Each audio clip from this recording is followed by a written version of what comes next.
Tere kõigile, kes te kuulate Tallinnas, Tartus, interneti vahendusel või kohal olles.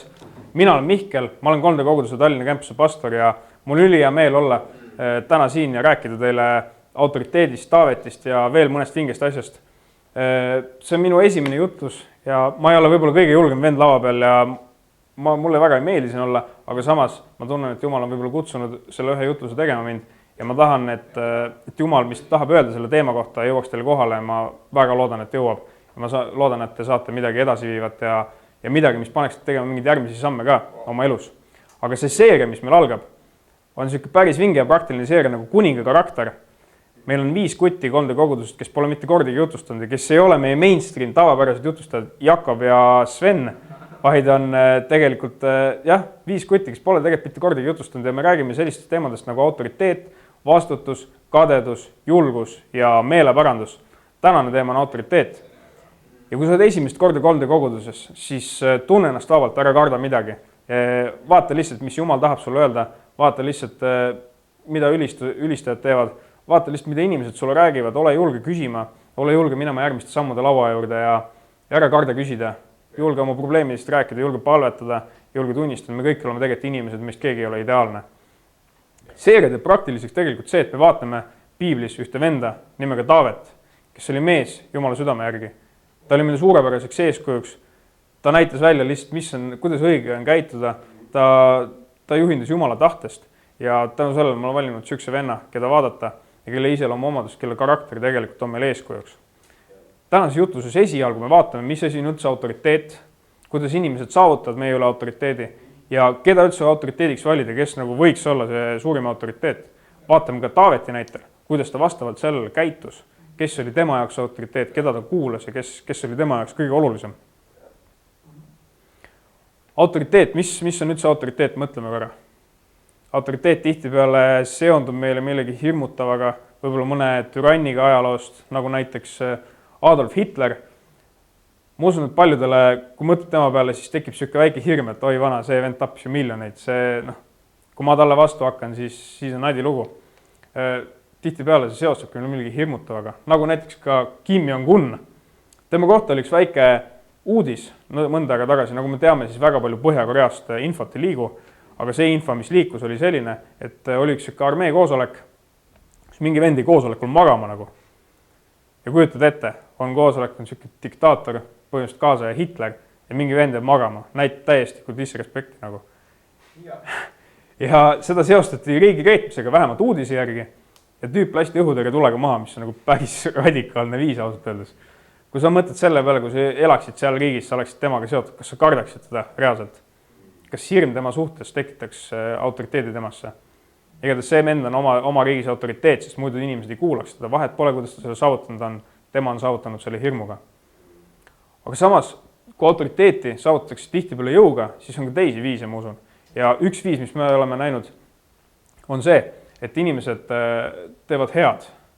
Näiteks, kui me igaüks mõtleme oma koolitee peale, ma usun, et kõik, kes vähegi sellest jutlusest aru saavad, vähemalt käivad koolis juba ja igal ühel on ikka mingi lemmikõpetaja näiteks. Keegi, kes tahab sulle head, kes hoolib sinust, kes küsib ikka, kuidas sul läheb. Kui sul läheb mingi asi metsa, siis ta ei karju su peale, vaid ta tegelikult hoolib sinust ja tahab sulle head. Ta on piisavalt karm, et asjad saad selgeks, aga samas ta ei ole liiga leebe. Minul oli samasugune üks füüsikaõpetaja.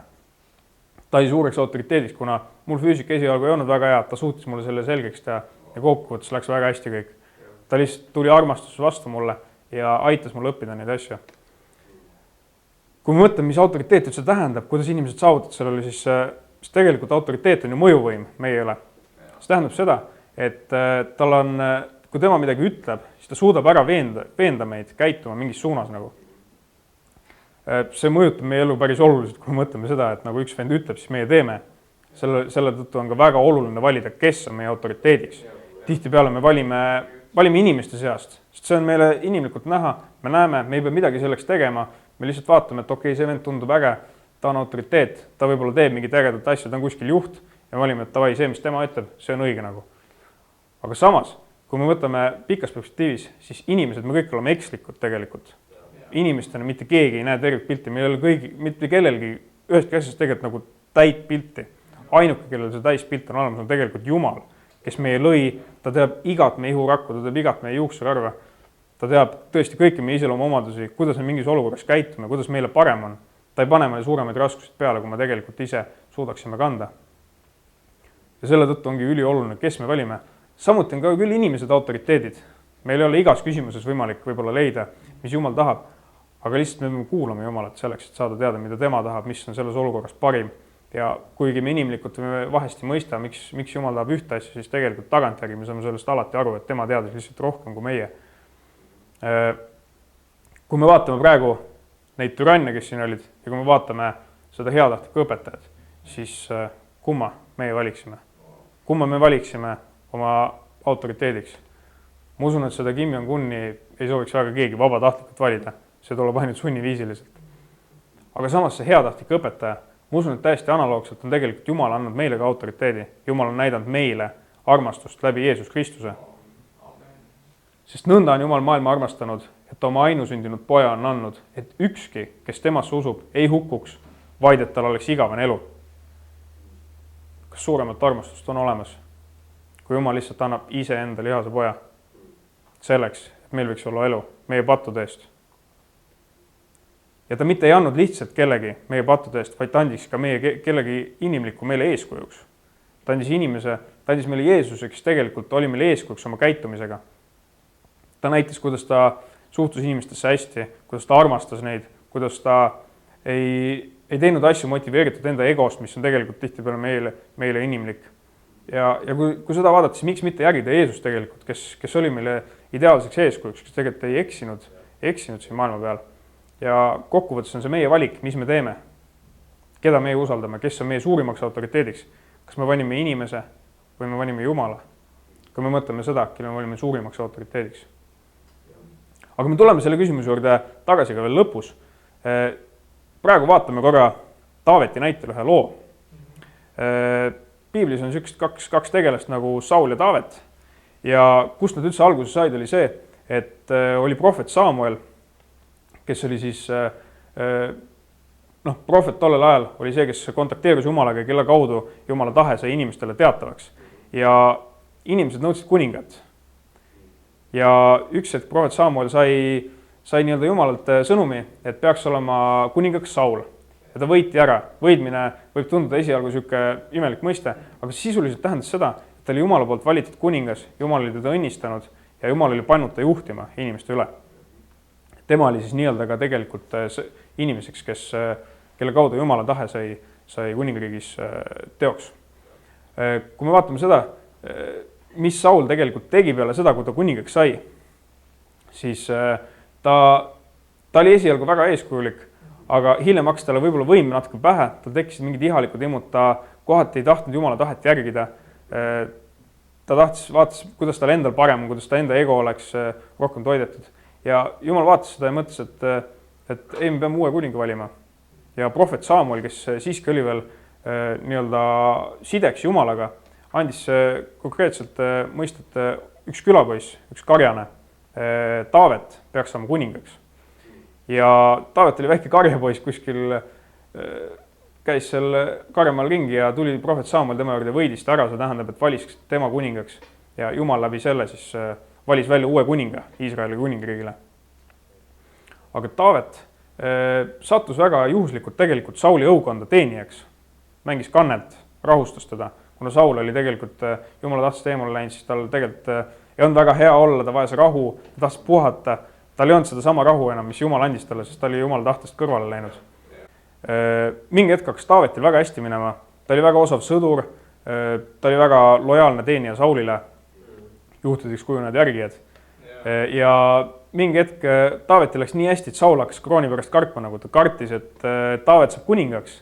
Ja mingi hetk tekkisid tal väga suured paranoiad, kuna ta oli tegelikult kinni selles positsioonis, nagu ta ei olnud kinni Jumala tahtest, ta oli kinni selles positsioonis, et tema valitseb Iisraeli kuningriigi üle ja ta kartis, et see nii-öelda inimlik võim võetakse teda käest ära.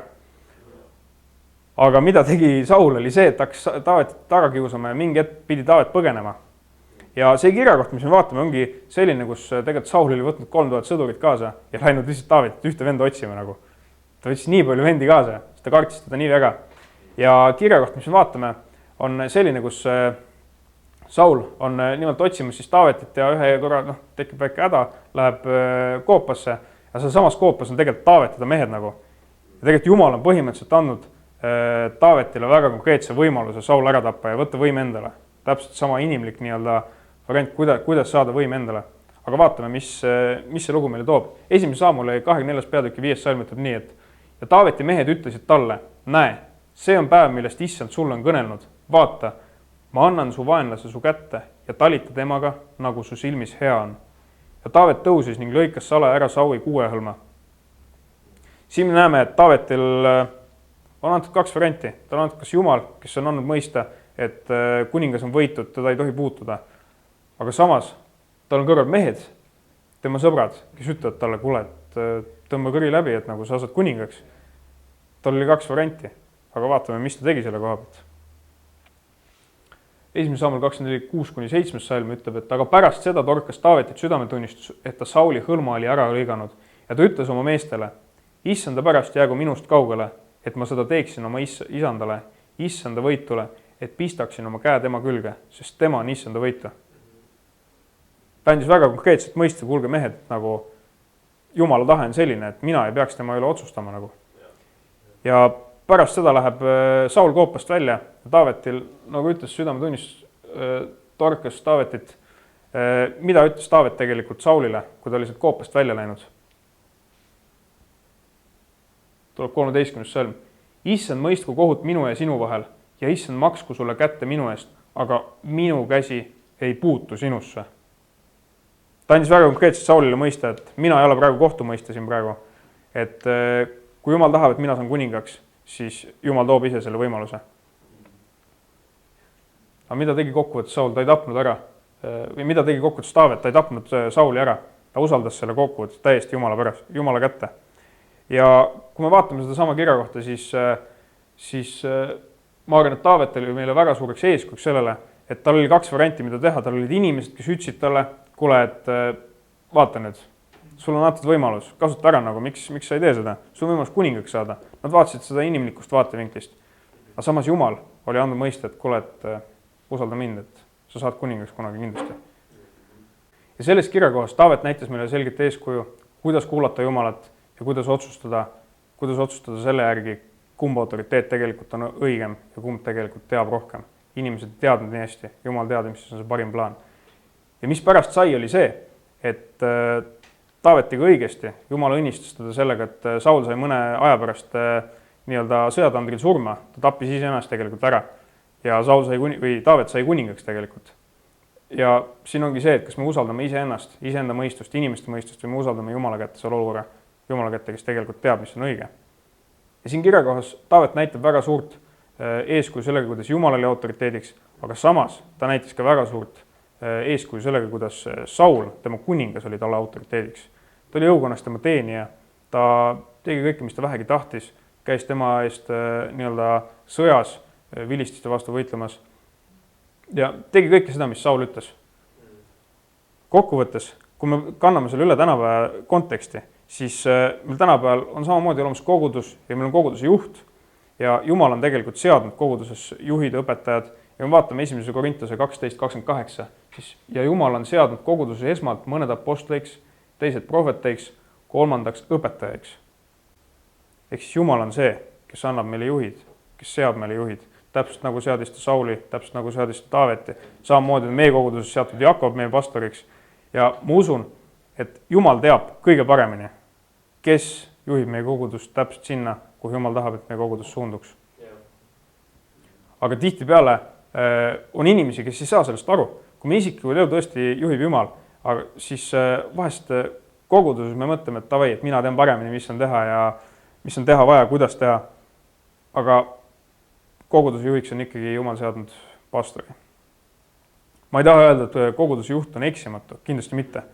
Koguduse juht samamoodi eksib, Jumal teab seda väga hästi. Aga mõned inimesed, kes võib-olla suunavad sellele, et kuulet koguduse juht, ta ei tea midagi, et mina teen palju paremini. Väga palju on sellised tujurikkuid, kes tegelikult üritavad vastuvoolu sõuda.